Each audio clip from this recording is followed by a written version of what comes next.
Time now for our rants and raves, starting with Dan Kennedy. Okay, I have a rave for something that the Boston Globe did this week.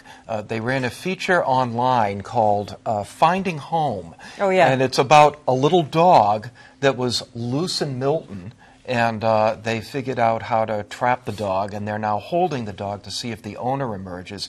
But they did it as a children's book. It was just really cool.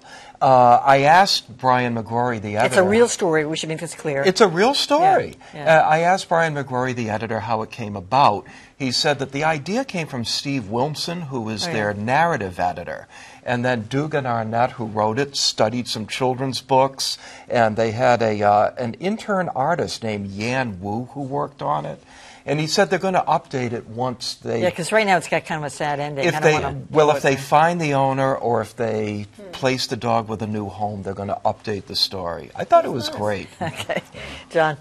Well, I have a sarcastic rave for an executive at Facebook who, however, inadvertently told the truth, something they're not very good at over at Facebook. This is Andrew Bosworth, because everyone at Facebook has to have a cutesy nickname, right?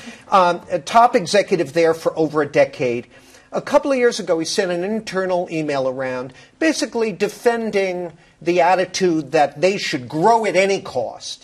Exposing someone to bullies, maybe it costs someone a life, he writes. Maybe someone dies in a terrorist attack coordinated by our tools. This was right after the Facebook Live murder that occurred. Quote, anything that allows us to connect more people more often is de facto good.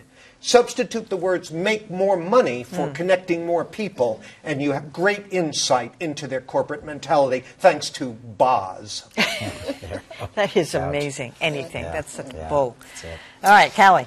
So I have a rave, a little qualified rave, for a Bloomberg editor-in-chief, John Micklethwait. I believe that's how you pronounce his name. He announced a new policy for all Bloomberg reporters who are invited out to do speaking engagements that they may not be on a panel known as manels, where they're all men. If there is a panel and they're all men, they may not be on it, period. That's the new policy of Bloomberg. They are required to ask. And if the people have not thought about that in their planning, they're to say, well, we cannot participate. Now, my temperate part of this, my qualification is that I wish that he would have said it with some diversity as well. But why just diversity? Well, if whatever, I would have appreciated that. But anyway, this is a step forward because there's plenty of manels. They continue to be manels. I find it totally condescending. It may be condescending, but it happens all the time. And no. I find his rule condescending. I know what you're saying. I'm saying I think that it has to start from somewhere. So his bottom line is, if you come for our people and you want our people to be a part of something, please know that this is something we're paying attention to. Hey, walk the walk, talk the talk. I'm interested in this. What if it's a WANL, all women? Does that apply too? Yeah. No, because that usually does not happen. It's usually the But manels. it could happen. Well, if that case, then that's is that a no-no too? I'm just curious. Potentially. No, but I'm sure it isn't. I don't know if that's the case. He did say there is an exception. There may be a situation where, let's say, it's the whole Chinese Politburo and you're asked to moderate it. Okay, he said, all right, I get that. But beyond that, this is our policy. We're trying to articulate it.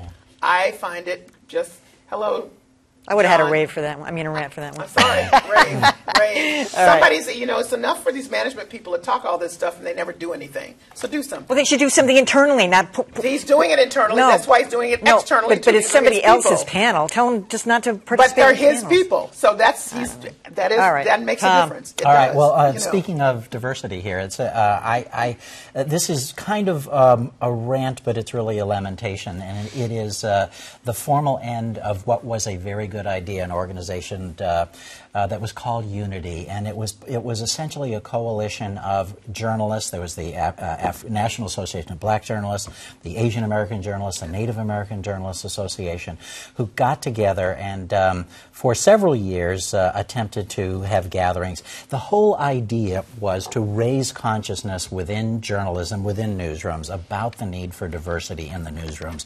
Ultimately, the organization kind of broke apart. There were competing agendas, and it unfortunately started to drift away. But so important that that consciousness was raised, and the fear is that it drops in the other direction. I was an editor at the Miami Herald, quite a diverse city, and I would tell you that knowing there was an organization like Diversity made us think long and hard about our staff. It was great. It was great when All you right. asked it. Okay. Finally tonight, I have a rave for Laura Ingraham on Fox, who this week was forced to apologize. We should make that clear. After she made fun of David Hogg, who's one of the Marjorie Stoneman Douglas students, who's been one of the state spokespeople. He has a 4.1 grade average. He didn't get into some of his colleges of choice. She was mocking him for that. Had nothing to do with his position on guns or gun violence or anything like that. When he contacted some of her advertisers. A bunch of the advertisers pulled out, including another one today.